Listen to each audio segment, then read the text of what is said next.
Fala galera do mundo da NBA, aqui quem fala é o Dudu Rocha e hoje eu estou aqui para falar qual é, na minha opinião, o top 10 dos melhores jogadores da história da NBA. Então, vem comigo.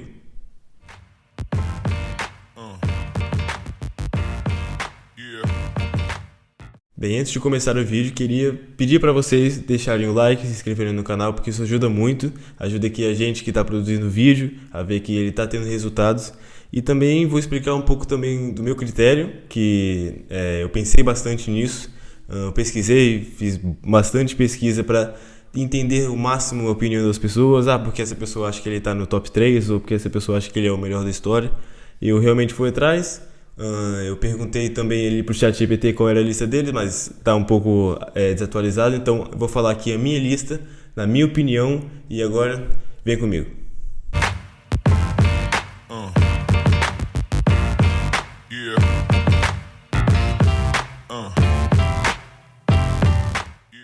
Em 10º lugar, Larry Bird. Eu acho que é o 10º melhor da história da NBA. Ele tem 3 títulos da NBA, foi 3 vezes Finals MVP e contextualizou como a NBA seria a partir dos anos 80 para todo mundo, cheio daquelas rivalidades e principalmente com o Magic Johnson. É um jogador que tinha muito trash talk, talvez o pai da bola de 3.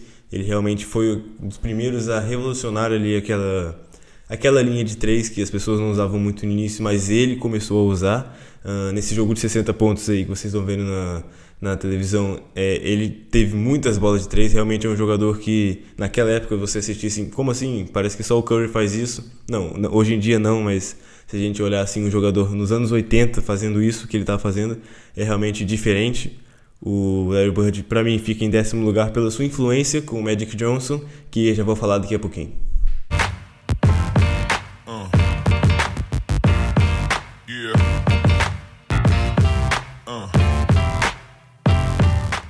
Bem, em 9º lugar para mim está o Magic Johnson, que foi 5 vezes campeão da NBA, e eu acho que se compararmos as carreiras dele com a do Larry Bird, realmente acho que ele se saiu melhor naquela rivalidade, como eu já falei em outros vídeos anteriores, e é um jogador que também está fora do seu tempo. Ele é um armador que não faz muito sentido, porque ele era bem grande, poderia jogar na posição de pivô, até jogou no Lakers na posição de pivô naquela primeira final que ele jogou, que ele até conseguiu o MVP das finais, mesmo tendo o Rookie of the Year. É um jogador que realmente, como é que ele fez isso? Acho que foi o único da história a fazer isso, ser rookie e conseguir o Finals MVP na primeira temporada. Aí já mostrava que ele seria um jogador totalmente diferenciado, mesmo com o Kareem Abdul-Jabbar na equipe dele. E é um jogador fora do seu tempo. Se a gente olhar em 1980 o que ele estava fazendo, é coisa dos armadores de hoje em dia, de 2023, não conseguirem fazer, porque ele é realmente diferenciado e para mim é o 9º melhor jogador da história da NBA.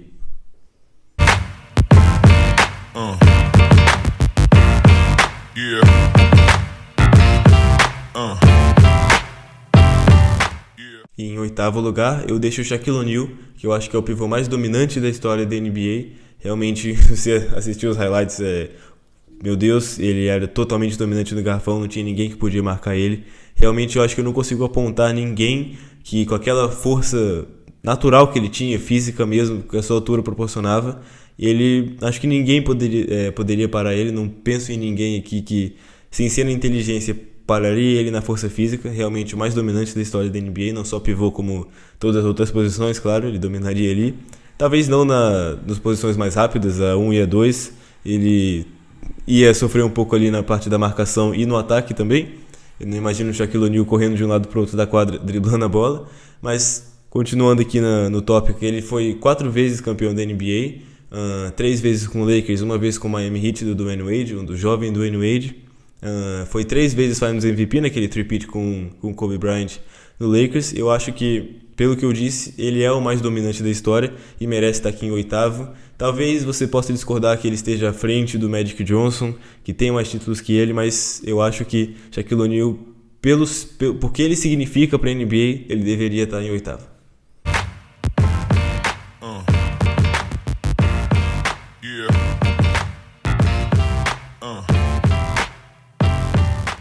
Bem, agora em 7º lugar, eu acho que é o mais polêmico desse vídeo. Não tô falando como torcedor, como um cara que gosta do Curry, tô falando Tentando ser neutro aqui e falar que, pra mim, Stephen Curry tá em sétimo lugar. Como assim? Na frente do Shaquille O'Neal, na frente daquela rivalidade do Larry Bird e do Magic Johnson?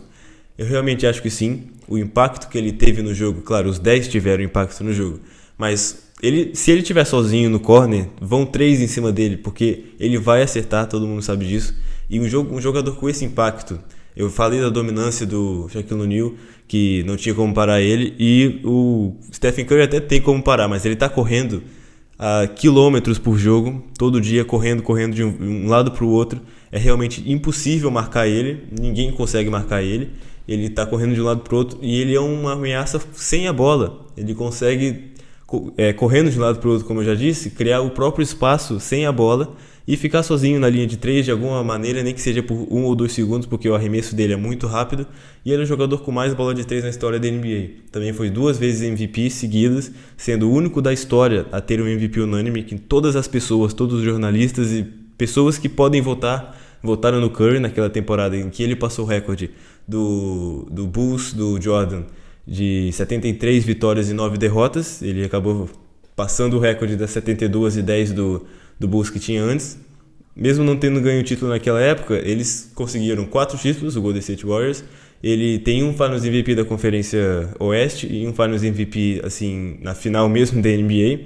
Também tem All-Star Game Finals MVP. Eu posso falar várias coisas aqui do porquê eu acho que o Curry está em sétimo, mas eu acho que o impacto, a dominância na posição dele, sendo para mim o maior e melhor armador da história da NBA, tudo bem, pode falar Magic Johnson, eu acho que o Curry ainda não está muito longe do Magic Johnson, mas eu acho que porque ele vem jogando, pelo que ele vem jogando, a dominância que ele tem, talvez o LeBron seja o melhor jogador da história para você.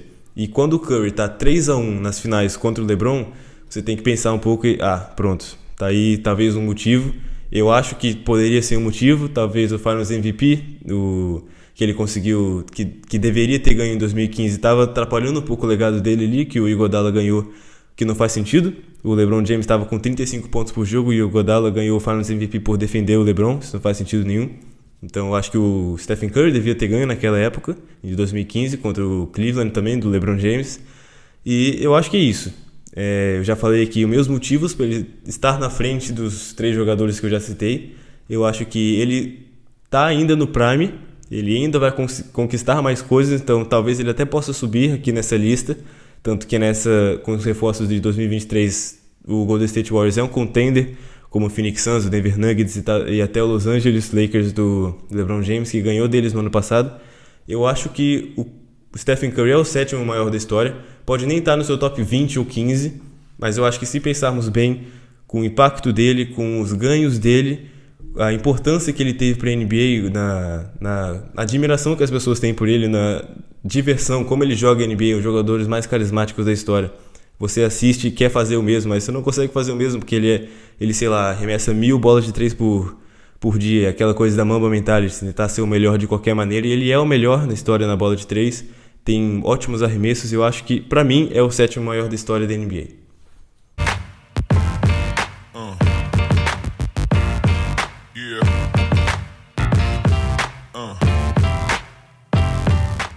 Agora, em 6º lugar, o melhor power forward da NBA, da história da NBA, que é Tim Duncan.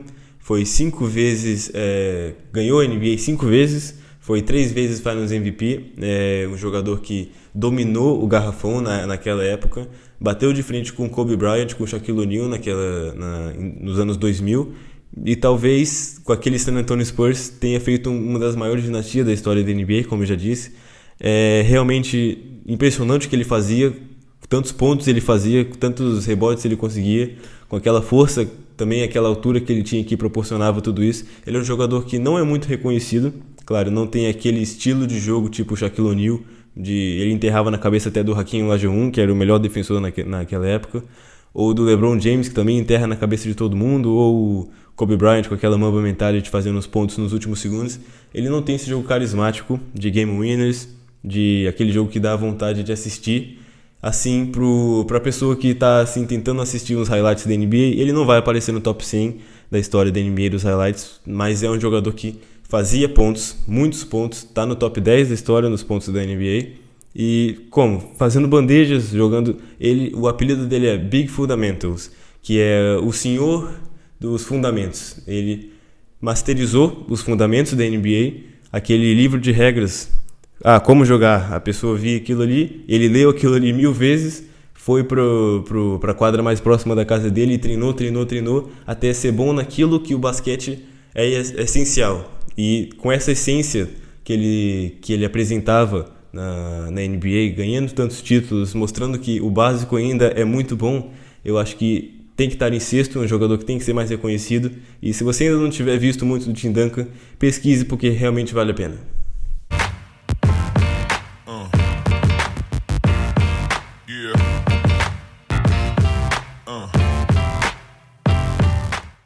Bem, não pode ter uma lista de top 10, na minha opinião, sem Bill Russell, que fale em muitas listas de top 10 pessoas por simplesmente ter jogado nos anos 50 e 60, ter dominado naquela época. As pessoas não contam muito que a NBA era tão competitiva assim, e ele fez com que a NBA não fosse tão competitiva, porque temos grandes jogadores como o próprio logo da NBA, o Jerry West, também um jogador que deveria ter ganho muita coisa, é o Jim Baylor também, mas não ganharam nada porque tava lá o Bill Russell com 11 títulos da NBA, já falei muito sobre ele, ele provavelmente estaria em todos os All-NBA Defensive Teams, com certeza, teve em todos os All-NBA que ele pôde estar, All-Star, tudo que tinha para ter naquela época, tudo que tinha para conquistar, ele conquistou, porque ele realmente dominou a NBA.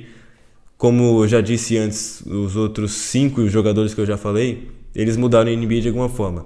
E a NBA só é o que é hoje porque Bill Russell passou por ela, mostrou como pegar rebotes, mostrou como defender. As pessoas, eu vi o documentário do Bill Russell, vocês deviam ver também, depois que ele faleceu, saiu um documentário que falava que as pessoas ficaram espantadas quando ele pulou para pegar um rebote. Pra gente é tipo, o quê? Como assim? Mas ele pulou para pegar um rebote, as pessoas... Será que o juiz, será que eu marco falta para isso? Será que ele pode fazer isso? Não é vantagem competitiva? As pessoas começaram a mudar o jeito de jogar a NBA, que hoje, pra gente é banal, mas pro Bill Russell ele estava à frente do seu tempo e mostrou que eu tenho que fazer isso, é assim que tem que ser. Ele dancou pela primeira vez lá, as pessoas, o quê? Como é que ele fez isso? Como é a enterrada? O jogo era totalmente outro. Você poderia dominar a NBA naquela época e ele foi um jogador que dominou daquele jeito que...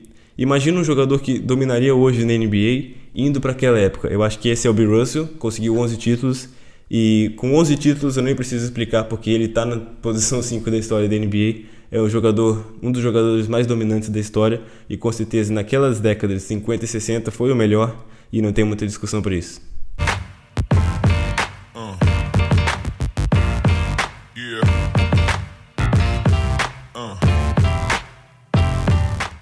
Agora em quarto lugar vou falar sobre Kobe Bryant, que conseguiu 5 títulos da NBA e foi 2 vezes o Finals MVP. Não conseguiu 3 Finals MVP, os faltantes aqui, 5 menos 2 dá 3. Para onde é que foram esses 3? Foram pro Shaquille O'Neal, naquele three-peat que eles tiveram, os primeiros títulos que os dois tiveram naquela dupla, que para mim é a melhor dupla da história da NBA, aquela dupla que se complementava. Não tinha mais nenhum terceiro jogador bom naquele time. Era o Shaquille O'Neal e o Kobe. E eles carregaram o time desse jeito. O Kobe também tem outros MVPs e eu acho que por isso que ele está tão acima. O Shaquille O'Neal está em oitavo e o Kobe está em quarto pela sua influência. Por eu achar que ele deveria estar em terceiro, mas eu já vou falar um pouco por que ele não está em terceiro. O Kobe está aqui em quarto na minha lista e eu acho que por ser um jogador tão influente com essa Mamba Mentality, ele conseguiu mudar a NBA até fora da NBA, trazendo outros jogadores para lá. Ele foi nas Olimpíadas também e conseguiu ganhar as Olimpíadas no Redeem Team, que foi aquele time que, depois daquele fracasso que tiveram nas Olimpíadas, foram com força máxima e o Kobe era o melhor jogador ali, com também Dwayne Wade e LeBron James, e conseguiram aquelas Olimpíadas. É um jogador que tem currículo extra NBA também, assim como LeBron James, que eu já vou falar daqui a pouco. Ele foi 18 vezes All-Star da NBA, o que é um número muito grande. Ele teve 20 temporadas da NBA, 20 temporadas da NBA, 18 seleções para All-Star. Teve no auge em todos os momentos. E eu acho que os únicos 2 anos foram anos em que ele se lesionou e que ele realmente não pôde estar lá. As pessoas não votaram porque não viram Kobe jogar e ele não pode estar lá. Eu acho que nos últimos 2 anos ele provou que com tantos bagres no time dele, ele poderia fazer alguma coisa ali, até para os playoffs ele foi. No último ano que ele fez 60 pontos no seu último jogo, o maior jogo de despedida da história da NBA, 60 pontos no último jogo, porque ele também tem o segundo maior recorde de pontos da história da NBA, que é 81 pontos. Ele passou o Wilt Chamberlain em todos os recordes, menos o principal, que é os 100 pontos do Wilt Chamberlain. Realmente é um jogador totalmente diferente, fora da curva, e para mim está em quarto. Não para mim, já vou explicar por que não, mas está em quarto aqui na minha lista, então eu vou falar por quê e quem é o terceiro.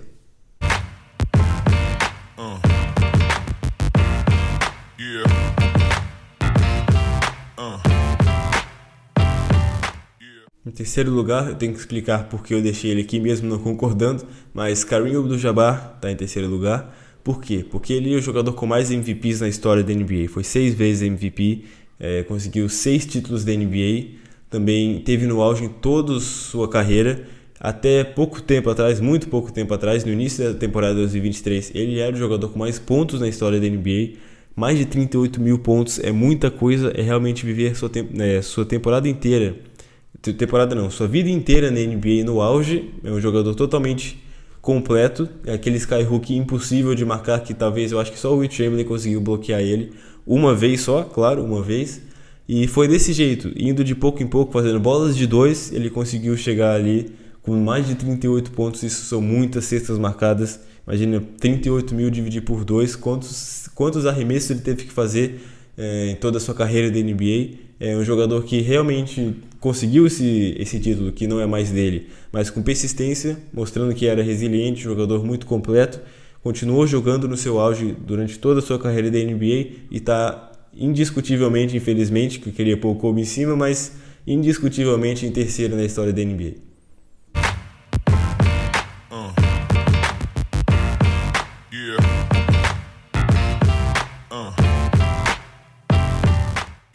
Em segundo lugar, eu deixo LeBron James.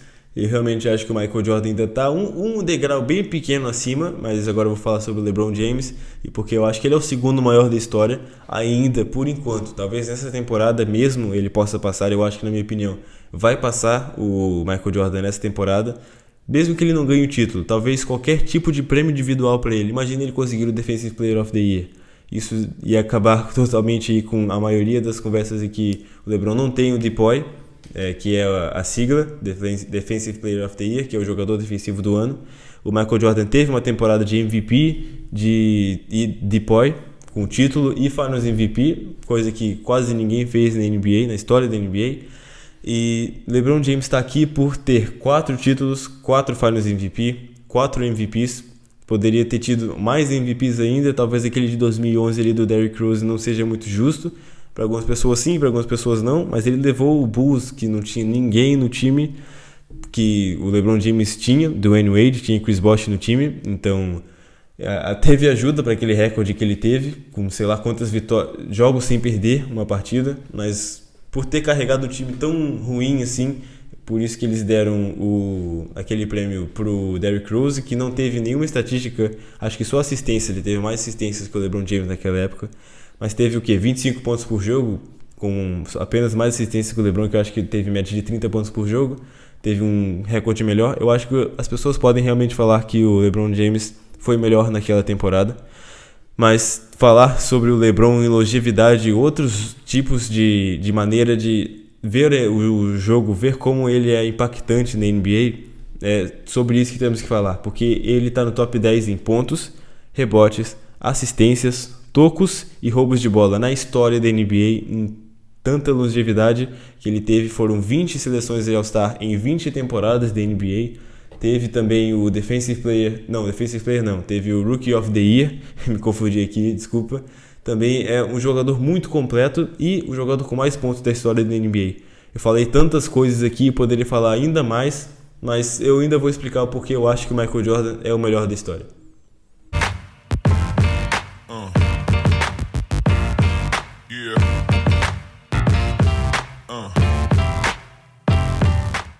Agora, o maior da história da NBA, na minha opinião, Michael Jordan. É um jogador que dispensa totalmente comentários. Todo mundo já viu pelo menos uns 5, 10 lances dele na história da NBA, porque é um jogador realmente geracional. Muita gente começou a assistir basquete por causa dele e realmente eu acho que ele está aqui por essa influência, pelo impacto que ele teve. Não foi por ele ser super carismático, o jogo dele se vendeu para as pessoas viam como ele jogava bem basquete e começaram a acompanhar ele, e de todos os lugares do mundo, aqueles jogos que eles fizeram em Paris, encheram os estádios totalmente. Fora também do estádio tinha muita gente lá só para tentar olhar para o Michael Jordan pessoalmente. Também na China, o Michael Jordan é muito conhecido, o público na China é realmente estrondoso por causa do Michael Jordan, que popularizou a NBA no mundo inteiro com aquela forma de jogar basquete tão icônica, tão característica dele.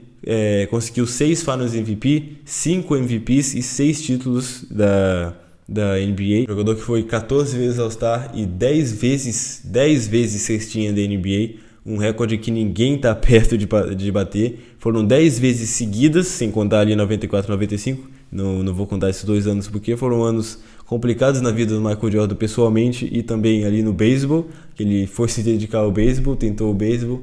Mas depois que ele tocou na bola de basquete de novo, ele viu que ele não dava mesmo, nasceu para aquilo, voltou, conseguiu mais 3 títulos, mais 3 MVPs, mais 2 MVPs, desculpa. Um jogador que é o jogador mais famoso da história da NBA, se você pensar em todo mundo, sim. Se botasse uma urna para todo mundo do mundo votar, eu acho que o Michael Jordan sairia como o jogador mais conhecido ali, com o LeBron James ali em segundo, na história da NBA. Porque é um jogador que fez com que as pessoas começassem a assistir a NBA, vendendo o seu próprio jogo, mostrando como era bom o Michael Jordan. Um jogador que não perdia, se ele quisesse perder, ele perdia. Se ele quisesse ganhar, ele ganhava, de quem ele quisesse. Por exemplo, um bom exemplo, quando eles perderam para o Detroit Pistons, depois de ele ser espancado em todos os jogos com as Jordan Rules, o que ele fez? No dia seguinte da eliminação, os playoffs ainda estavam rolando, ele poderia ter ido para qualquer outro lugar do mundo aproveitar ali as férias, mas não, ele voltou para o ginásio do Chicago Bulls, treinou até que nos playoffs do ano seguinte ele varreu o Detroit Pistons. Perderam para o Detroit Pistons, quase foram varridos pelo Detroit Pistons, e na temporada seguinte ele se desenvolveu tanto em uma temporada que ele varreu os atuais campeões da NBA, porque o Detroit Pistons ganharam o título naquele ano.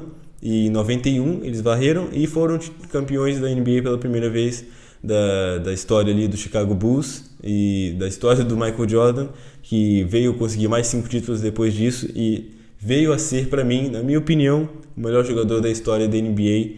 Mesmo que você possa ter aí um comentário a mais a fazer, pode pôr aí nos comentários. Eu acho que é por aqui, ele é o melhor da história da NBA. Talvez nessa temporada o LeBron James passe ele, acho bem provável. Mas aí a gente vai ter que assistir um pouco. O LeBron disse que vai continuar na NBA e vamos assistir e vamos tentar protagonizar a história acontecendo nessa próxima temporada. Bem, pessoal, esse foi o vídeo de hoje. Espero que vocês tenham gostado. Você pode escrever aí nos comentários, talvez, como é que eu pus o Curry, como é que eu pus o Kobe tão à frente do Shaquille O'Neal. Vocês podem escrever tudo que vocês quiserem. Eu vou estar aí embaixo para responder vocês. Pode achar que o Kobe poderia estar acima do Kareem Abdul-Jabbar. Eu também acho, mas os números não provam mesmo isso. Então fui obrigado a pôr o Kareem Abdul-Jabbar em terceiro, mesmo achando o Kobe Bryant um jogador muito mais talentoso e impactante na NBA, mesmo que os números não mostrem isso. E é isso, espero que vocês tenham gostado do vídeo. Deixa o like, se inscreve no canal, isso ajuda muito. E obrigado e até o próximo vídeo. Valeu!